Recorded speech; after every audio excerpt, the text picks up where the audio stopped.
സുരേഷ് ഗോപി ഇപ്പോൾ രാജ്യസഭാംഗമായി സത്യപ്രതിജ്ഞ ചെയ്യുന്നു. തത്സമയം രാജ്യസഭാംഗമായി സത്യപ്രതിജ്ഞ ചെയ്തു കഴിഞ്ഞു. അതിന്റെ തത്സമയ ദൃശ്യങ്ങളാണ് ഇനി രാജ്യസഭയിലേക്ക്.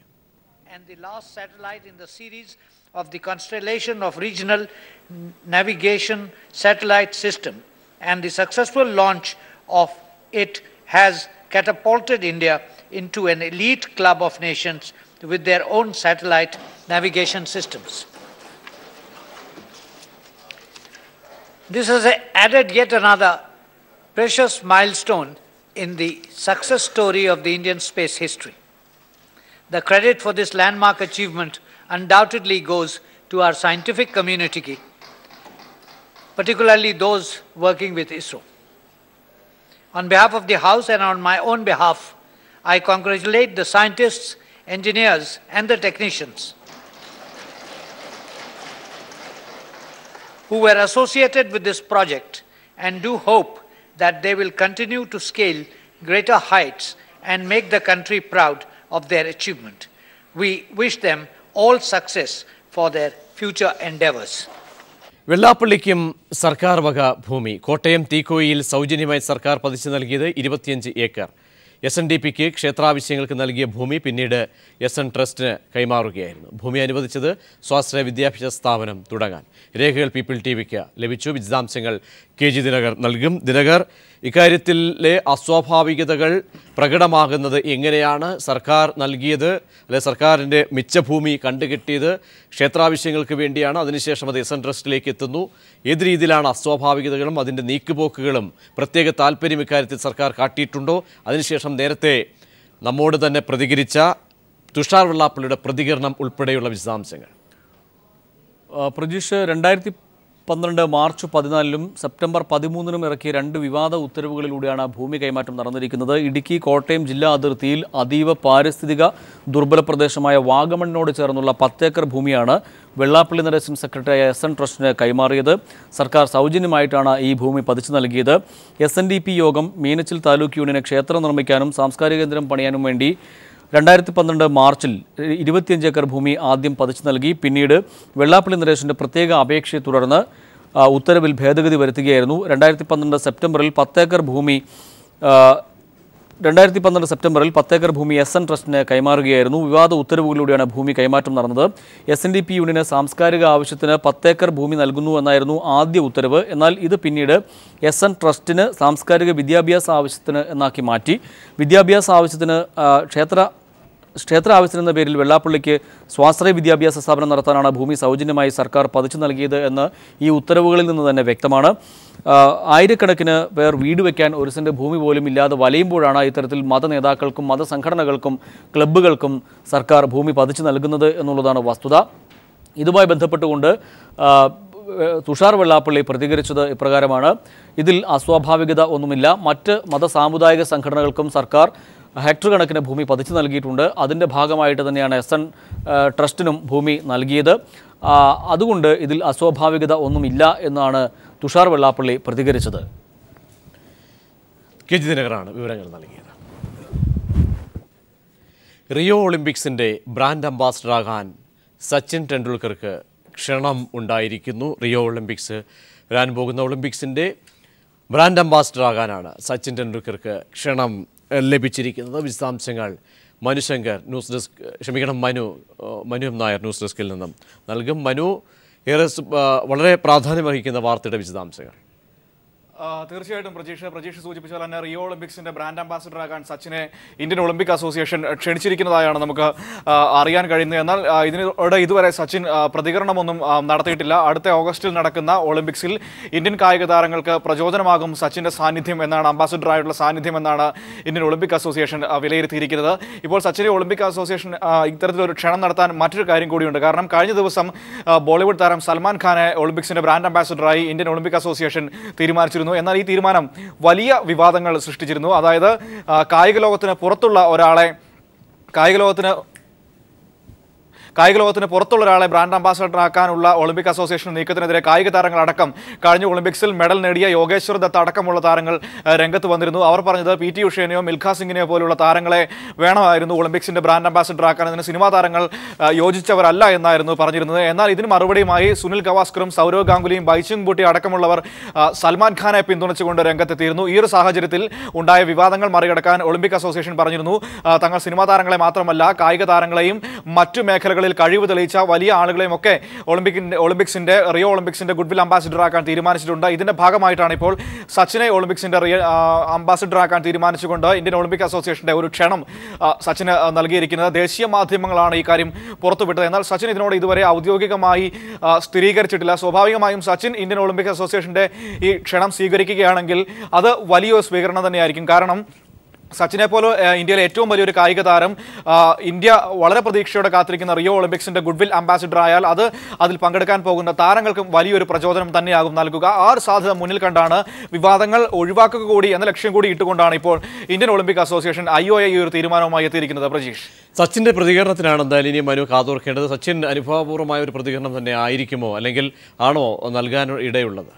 തീർച്ചയായിട്ടും സച്ചിൻ അത്തരത്തിൽ അനുഭവപൂർണ്ണമായി തന്നെ പ്രതികരിക്കുമെന്ന് നമുക്ക് പ്രതീക്ഷിക്കാം. കാരണം ക്രിക്കറ്റിൽ നിന്ന് വിരമിച്ചതിന് ശേഷം രാജ്യത്തെ കായിക മേഖലയുടെ വികസനത്തിനായി ഒരുപാട് കാര്യങ്ങൾ സച്ചിൻ ചെയ്തിരുന്നു. നമ്മുടെ കേരളത്തിൽ നടന്ന ദേശീയ ഗെയിംസിന്റെ അടക്കം ഗുഡ്വിൽ അംബാസിഡർ സച്ചിനായിരുന്നു. സ്വാഭാവികമായും ഒളിമ്പിക്സ് പോലൊരു ലോകമേളയുടെ ഗുഡ്വിൽ അംബാസിഡർ ആകാൻ ക്ഷണിക്കുമ്പോൾ സച്ചിൻ അത് നിരസിക്കില്ല എന്ന് തന്നെയാണ് ഒളിമ്പിക് അസോസിയേഷനും കരുതുന്നത്. അതുകൊണ്ട് തന്നെയാണ് അവർ അത്തരത്തിലൊരു ക്ഷണവുമായി പോകുന്നത്. നേരത്തെ ഉണ്ടായ വിവാദങ്ങൾ സച്ചിൻ ഈ ക്ഷണം സ്വീകരിച്ചാൽ അതെല്ലാം മാറിക്കിട്ടുകയും ചെയ്യും. കാരണം സച്ചിനെ പോലെ വലിയ പ്രശസ്തിയുള്ള ലോകമെങ്ങും അറിയപ്പെടുന്ന ഒരു കായിക താരം, ഇന്ത്യയിലെ എല്ലാവർക്കും പ്രചോദനമായ ഒരു താരം ഒളിമ്പിക് അസോസിയേഷന്റെ ഈ ഒരു ക്ഷണം സ്വീകരിച്ചാൽ അത് ഒരു വലിയ കാര്യം തന്നെയായിരിക്കും. സച്ചിന്റെ ആ ഒരു പ്രതികരണത്തിന് വേണ്ടിയാണ് ഇപ്പോൾ എല്ലാവരും കാത്തിരിക്കുന്നത്. അത് ഉടൻ തന്നെ സച്ചിന്റെ ഔദ്യോഗിക സ്ഥിരീകരണം വരുമെന്ന് പ്രതീക്ഷിക്കാം. നിലവിൽ ഇതിനെക്കുറിച്ചൊരു ഔദ്യോഗിക സ്ഥിരീകരണം വന്നിട്ടില്ല. അതുകൊണ്ട് തന്നെ ഒളിമ്പിക് അസോസിയേഷനും ഒപ്പം തന്നെ കായിക താരങ്ങൾ അടക്കമുള്ളവരും സച്ചിന്റെ ഒരു സ്ഥിരീകരണത്തിനായി വെയിറ്റ് ചെയ്യുകയാണ് ഇപ്പോൾ. പ്രജീഷ്, മനുവാണ് വിവരങ്ങൾ നൽകിയത്. ഇത്തവണ നീറ്റ് എക്സാം നടത്തേണ്ടതില്ല, ഏകീകൃത പരീക്ഷ നടത്തേണ്ടത് ഇല്ല എന്ന് കേന്ദ്ര സർക്കാർ ഇപ്പോൾ സുപ്രീം കോടതിയെ അറിയിച്ചിരിക്കുന്നു. സംസ്ഥാന സർക്കാരുകൾ നടത്തിയ പ്രവേശന പരീക്ഷയുടെ അടിസ്ഥാനത്തിൽ പ്രവേശനം നടക്കട്ടെ ഇത്തവണ എന്നാണ് കേന്ദ്ര സർക്കാർ സുപ്രീം കോടതിയിൽ അറിയിച്ചിരിക്കുന്നത്. വിശദാംശങ്ങൾ സന്തോഷ് നൽകും. സന്തോഷ്, വളരെ പ്രായോഗിക ബുദ്ധിമുട്ടുകൾ കേരളമടക്കം ചൂണ്ടിക്കാട്ടുന്നു. കേരളം ഉൾപ്പെടെയുള്ള സംസ്ഥാനങ്ങൾ പ്രായോഗിക ബുദ്ധിമുട്ട്, പല സംസ്ഥാനങ്ങൾ കേരളം ഉൾപ്പെടെയുള്ള സംസ്ഥാനങ്ങളിൽ പരീക്ഷ നടന്നു കഴിഞ്ഞിരിക്കുന്നു. ഈ പ്രായോഗിക ബുദ്ധിമുട്ടുകളൊക്കെയും കേന്ദ്രവും മനസ്സിലാക്കിയതിൻ്റെ അടിസ്ഥാനത്തിലാണോ സുപ്രീം കോടതിയെ ഇങ്ങനെ ഒരു വിവരം അറിയിച്ചിരിക്കുന്നത്? എപ്പോഴായിരിക്കും കേസ് സുപ്രീം കോടതി പരിഗണിക്കുക?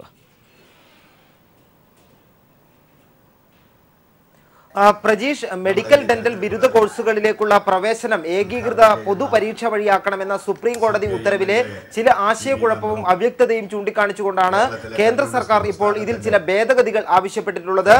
അറ്റോർണി ജനറലാണ് സുപ്രീം കോടതിയിൽ ഇത് സംബന്ധിച്ച നിലപാട് വ്യക്തമാക്കിയത്. കേന്ദ്ര സർക്കാരിന്റെ പ്രധാന ആവശ്യങ്ങൾ ഇവയാണ്. ഒന്ന്, 2 ഘട്ടമായി പരീക്ഷ നടത്തുന്നതിന് പകരം ജൂലൈ മാസത്തിൽ ഒരു ഘട്ടമായി പരീക്ഷ നടത്തണം. മെയ് 1 നടത്താൻ നിശ്ചയിച്ചിരിക്കുന്ന പരീക്ഷ മാറ്റിവെച്ചുകൊണ്ട് ഒറ്റഘട്ടമായി പരീക്ഷ നടത്തണം എന്നുള്ളതാണ് ഒരു പ്രധാന ആവശ്യം. രണ്ടാമത്തെ ആവശ്യം, സംസ്ഥാനങ്ങൾ നടത്തിയിട്ടുള്ള പരീക്ഷകൾ റദ്ദാക്കരുത്. അതോടൊപ്പം തന്നെ സംസ്ഥാനങ്ങളും സ്വകാര്യ മെഡിക്കൽ കോളേജ് മാനേജ്മെന്റുകളും ഈ വർഷം നടത്തിയിട്ടുള്ള പരീക്ഷകൾ റദ്ദാക്കരുത്. ആ റാങ്ക് ലിസ്റ്റ് പ്രകാരമുള്ള അഡ്മിഷൻ അല്ലെങ്കിൽ പ്രവേശന നടപടികൾ എല്ലാം തന്നെ അനുവദിക്കണം എന്നുള്ളതാണ് കേന്ദ്ര സർക്കാരിന്റെ രണ്ടാമതൊരു ആവശ്യം. മറ്റൊന്ന്, ഇന്നലത്തെ ഉത്തരവിൽ സുപ്രീം കോടതി ചൂണ്ടിക്കാട്ടിയ കാര്യം ഹിന്ദിയിലും ഇംഗ്ലീഷിലും പരീക്ഷ നടത്തണം എന്നാണ്. എന്നാൽ കേന്ദ്ര സർക്കാർ ഇപ്പോൾ സുപ്രീം കോടതിയിൽ ആവശ്യപ്പെട്ടിരിക്കുന്നത് ഈ പരീക്ഷ പ്രാദേശിക ഭാഷകളിൽ കൂടി എഴുതാൻ അനുവദിക്കണം എന്നുള്ള ഒരു ആവശ്യമാണ് കേന്ദ്ര സർക്കാർ മുന്നോട്ട് വെച്ചിരിക്കുന്നത്. കേസ് പരിഗണിച്ച സമയത്തെല്ലാം ഏകീകൃത പരീക്ഷ വേണം എന്നുള്ള കാര്യത്തിൽ കേന്ദ്ര സർക്കാരിന് തർക്കമില്ലായിരുന്നു. പരീക്ഷ നടത്താൻ തയ്യാറാണ്, ഈ വർഷം തന്നെ നടത്താൻ തയ്യാറാണ് എന്നാണ് കേന്ദ്ര സർക്കാർ സുപ്രീം കോടതിയിൽ ആവശ്യപ്പെടുകയും ചെയ്തിട്ടുള്ളത്. എന്നാൽ ഈ പരീക്ഷ ഈ വർഷം തന്നെ നടത്താം, പക്ഷേ കേന്ദ്രം നിർദ്ദേശിക്കുന്ന തരത്തിലുള്ള ഭേദഗതികൾ ഈ ഈ ഉത്തരവിൽ ഉൾപ്പെടുത്തണം എന്നുള്ള ഒരു ആവശ്യമാണ് കേന്ദ്ര സർക്കാർ അറ്റോർണി ജനറൽ മുന്നോട്ട് വെച്ചിരിക്കുന്നത്. അതോടൊപ്പം തന്നെ പല സംസ്ഥാനങ്ങളും ഈ വിധിക്കെതിരെ സുപ്രീം കോടതിയിൽ അപ്പീൽ നൽകാനും തയ്യാറായിട്ടുണ്ട്. പ്രത്യേകിച്ചും കേരളം ഉൾപ്പെടെയുള്ള സംസ്ഥാനങ്ങൾ, മഹാരാഷ്ട്ര മുഖ്യമന്ത്രി ഫട്നാവിസ് ഈ ഉത്തരവിനെതിരെ രംഗത്തെത്തിയിട്ടുണ്ട്. ഇങ്ങനെ കേരളം, മഹാരാഷ്ട്ര, തമിഴ്നാട്, തെലുങ്കാന, ആന്ധ്രാപ്രദേശ്, ഉത്തർപ്രദേശ് ഉൾപ്പെടെയുള്ള സംസ്ഥാനങ്ങൾ ഈ ഉത്തരവിനെതിരെ അപ്പീൽ നൽകും എന്നും തീരുമാനിച്ചിട്ടുണ്ട്. ഈ സംസ്ഥാനങ്ങളുടെ പ്രധാന വാദം ഇതാണ്: ഒന്ന്, ഈ വർഷത്തെ അഡ്മിഷൻ നടപടികൾ, പ്രവേശന നടപടികൾ ഏറെ വൈകാനിടയാക്കും പുതിയ ഉത്തരവ് വഴി. അതോടൊപ്പം തന്നെ സംസ്ഥാനങ്ങൾ നടത്തിയിട്ടുള്ള പരീക്ഷകൾ നടത്തുകയും പല സംസ്ഥാനങ്ങളും പരീക്ഷ എല്ലാം തന്നെ പൂർത്തിയാക്കി കഴിഞ്ഞു. ഈ ഘട്ടത്തിൽ ഈ വർഷം തന്നെ ഈ പൊതു പരീക്ഷ വഴി പ്രവേശനം നടത്തുന്നത് പ്രായോഗിക ബുദ്ധിമുട്ടുണ്ടാകും എന്നാണ് സംസ്ഥാനങ്ങൾ ചൂണ്ടിക്കാട്ടിയിട്ടുള്ളത്. എന്തായാലും സംസ്ഥാനങ്ങൾ ചൂണ്ടിക്കാട്ടിയ ആ ഒരു വിഷയത്തിൽ എങ്ങനെ, കാരണം പ്രായോഗിക ബുദ്ധിമുട്ടുകളടക്കം കേന്ദ്ര സർക്കാരിൻ്റെ ശ്രദ്ധയിൽ ഉടനടി തന്നെ രേഖപ്പെടുത്തുന്ന ഒരു സാഹചര്യം ഉണ്ടായി. അതിൻ്റെ അടിസ്ഥാനത്തിലൊക്കെ ക്രോഡീകരിക്കപ്പെട്ട വിഷയമായതുകൊണ്ടുകൂടി സുപ്രീം കോടതിയിൽ നിന്നും ഇതിൻ്റെ പ്രായോഗിക ബുദ്ധിമുട്ടുകളൊക്കെയും മനസ്സിലാക്കിയുള്ള ഒരു തീരുമാനം ഇന്ന് തന്നെ ഉണ്ടാകുമെന്ന് കണക്കുകൂട്ടാൻ കഴിയുമോ? തീർച്ചയായും പ്രജീഷ്, ഇതിന്റെ അടിയന്തര സാഹചര്യം അല്ലെങ്കിൽ അടിയന്തര പ്രാധാന്യം പരിഗണിച്ചുകൊണ്ട് ഇന്ന് തന്നെ ഈ ഹർജികൾ അല്ലെങ്കിൽ കേന്ദ്ര സർക്കാരിന്റെ ഹർജി ഉൾപ്പെടെ പരിഗണിക്കാമെന്ന് സുപ്രീം കോടതി സമ്മതിച്ചിട്ടുണ്ട്. വൈകുന്നേരം 3 മണിക്കാണ് കേന്ദ്ര സർക്കാർ നൽകിയിട്ടുള്ള ഈ ഭേദഗതി ആവശ്യപ്പെട്ടുകൊണ്ടുള്ള ഈ ഹർജി പരിഗണിക്കുന്നത്. അതോടൊപ്പം തന്നെ മറ്റു ചില സംസ്ഥാനങ്ങൾ നൽകിയിട്ടുള്ള ഹർജികളെല്ലാം തന്നെയും ഒരുമിച്ച് പരിഗണിക്കും. കാരണം ഇത് അടിയന്തര പ്രാധാന്യമുള്ള അല്ലെങ്കിൽ അടിയന്തര ഒരു വിഷയം തന്നെയാണ്. ഫസൽ ഗഫൂർ, ഇവിടെ ഇത്തവണ എന്തായാലും പരീക്ഷാ നടത്തിപ്പ് സംബന്ധിച്ച് നീറ്റ് ഏകീകൃത പരീക്ഷ നടത്തുന്നതിനോടുള്ള പ്രായോഗിക ബുദ്ധിമുട്ടുകളാണ് കേരളമടക്കമുള്ള സംസ്ഥാനങ്ങൾ ചൂണ്ടിക്കാട്ടുന്നത്. സുപ്രീം കോടതിയിൽ എന്തായാലും കേന്ദ്ര സർക്കാർ ഇപ്പോൾ വ്യക്തമാക്കുന്നത് ഇത്തവണ എന്തായാലും ഇതിൻ്റെ പ്രായോഗിക ബുദ്ധിമുട്ടുകൾ ചൂണ്ടിക്കാട്ടുന്നുണ്ട്. എങ്ങനെ താങ്കൾ നോക്കിക്കാണുന്നു? ചോദിക്കാൻ ആഗ്രഹിക്കുന്നു, ഇവിടെ ആരാണ് ഇപ്പൊ നിർബന്ധം പിടിച്ച് ഇക്വൽ നടത്തണമെന്ന്? ഞാൻ മെഡിക്കൽ കൗൺസിൽ ഓഫ് ഇന്ത്യയിലെ മെമ്പറാണ്. മെഡിക്കൽ കൗൺസിൽ ഓഫ് ഇന്ത്യ നിർബന്ധം പിടിച്ചിട്ടില്ല. കേന്ദ്ര ഗവൺമെന്റ് നിർബന്ധം പിടിച്ചിട്ടില്ല. ആരും വിദ്യാർത്ഥികളുടെ കേസ് പോയിട്ടില്ല. ഇവിടുത്തെ കേരള സർക്കാർ അല്ലെങ്കിൽ സംസ്ഥാന സർക്കാരുകൾ പോയിട്ടില്ല. ഇത് ജഡ്ജിമാർ തമ്മിലുള്ള ഒരു പിടിവാശി, ഒരു ഈഗോ ക്ലാഷ് ആണ്. അത് ഇപ്പൊ ഇരിക്കുന്ന ദാവ എന്നുള്ള ജഡ്ജ് മുൻപത്തെ മറ്റേ അൽത്തമീസ് കബീറിന്റെ ബെഞ്ചിലുണ്ടായിരുന്നപ്പോ അവിടെ ഇതിന് ഒരു ഡിസെൻഡിങ് നോട്ട് എഴുതിയ ആളാണ്. അത് കബീർ നീറ്റ് വേണ്ട എന്ന് പറഞ്ഞു, ഈ ജഡ്ജ് വേണമെന്നും പറഞ്ഞു. അപ്പൊ ഉടനെ മൂപ്പരുടെ ബെഞ്ചിലോട്ട് വന്നു കഴിഞ്ഞപ്പോ ഉടനെ തന്നെ അത് എടുത്തിട്ട് പിടിവാശിയോട് കൂടിയിട്ട് ലക്ഷക്കണക്കിന് വിദ്യാർത്ഥികളെ ഇന്ത്യയിൽ മുഴുവനും ഒരു അങ്കലാപ്പലാക്കുന്ന രീതിയിൽ ദ്രുതഗതിയിൽ ഒരു ടെസ്റ്റ് നടത്തുക. ആ ടെസ്റ്റിന് യാതൊരു വ്യവസ്ഥിതിയില്ല. ഏതോ ടെസ്റ്റ് സെൻട്രൽ മറ്റേ ടെസ്റ്റിൽ കേൾക്കാം പറഞ്ഞോളൂ. ആ ടെസ്റ്റ് സെൻട്രൽ ഗവൺമെന്റ് ടെസ്റ്റ് മറ്റേ സെൻട്രൽ ഇതിലോട്ടുള്ള ടെസ്റ്റ് May 1 നടത്തേണ്ട ടെസ്റ്റിന് ഇതിന്റെ 1ാം ഭാഗമാക്കാം. പിന്നെ ജൂലൈയിൽ വേറെ ടെസ്റ്റ് നടത്താം. 2 രീതിയിലുള്ള ടെസ്റ്റ് നടത്തുക, 2 ക്വസ്റ്റ്യൻ പേപ്പർ, എന്നിട്ട് വാല്യുവേഷൻ 1. ഇതിന്റെയൊക്കെ ആവശ്യം എന്താണ് ഇപ്പോ? ഇതിനെന്താണ് ഇപ്പൊ തിരക്കുള്ളത്? അതിനാണ് ഞാൻ പറയുന്നത്, ഇത് വേറെ ഒരു ഈഗോ പ്രോബ്ലമാണ്. അതുകൊണ്ട് ഇതിനെ ശക്തമായിട്ട് കേരള ഗവൺമെന്റ്, ശക്തമായിട്ട് കേന്ദ്ര ഗവൺമെന്റ് എതിർക്കണം. അടുത്ത കൊല്ലം നടത്തണോ വേണ്ടതെന്നാൽ അവർക്ക് തീരുമാനിക്കാം. എന്തായാലും ഇവിടെ ഒരു ആശങ്ക, വിദ്യാർത്ഥികളുടെ ആശങ്കയാണ് ശ്രീ ഫസൽ ഗഫൂർ പ്രകടമാകുന്നത്. കാരണം ഇന്ന് തന്നെയും ഇക്കാര്യങ്ങൾ അടിയന്തര ഉത്തരവ് ഇന്നലെ രാവിലെയും വൈകിട്ടുമായി ഉത്തരവ് ഇറക്കുന്നു. പക്ഷേ ഇന്നും വിദ്യാർത്ഥികൾക്കൊന്നും ഇതിൻ്റെ എന്താണിത് സംബന്ധിച്ച ആശങ്കയിലേക്ക് പോകുന്ന ഒരു സാഹചര്യം ഒഴിവാക്കാനും കഴിയുന്നില്ല. അതുകൊണ്ട് കേന്ദ്ര സർക്കാരിൻ്റെ ഭാഗത്തു നിന്നും താങ്കൾ സൂചിപ്പിച്ചതുപോലെ ഒരു ഈഗോ ക്ലാഷോ അല്ലെങ്കിൽ ജഡ്ജിമാരുടെ സാങ്കേതികത്വത്തിലേക്ക് നമ്മൾ കൂടുതൽ പോകേണ്ടതില്ല. അതൊന്നും അറിയേണ്ട. ഇവിടെ ഉള്ള വിദ്യാർത്ഥികൾ, ഇന്ത്യയിലെ അല്ലെങ്കിൽ കേരളത്തിലടക്കമുള്ള വിദ്യാർത്ഥികൾ ഇങ്ങനെ ഒരു മുൾമുനയിലേക്ക് തള്ളിവിടാനുള്ള സാഹചര്യം, അത് തീർക്കാനുള്ള ബാധ്യത അത് കേന്ദ്ര സർക്കാരിന് കൂടി കൈവരുന്ന ഒരു സാഹചര്യം.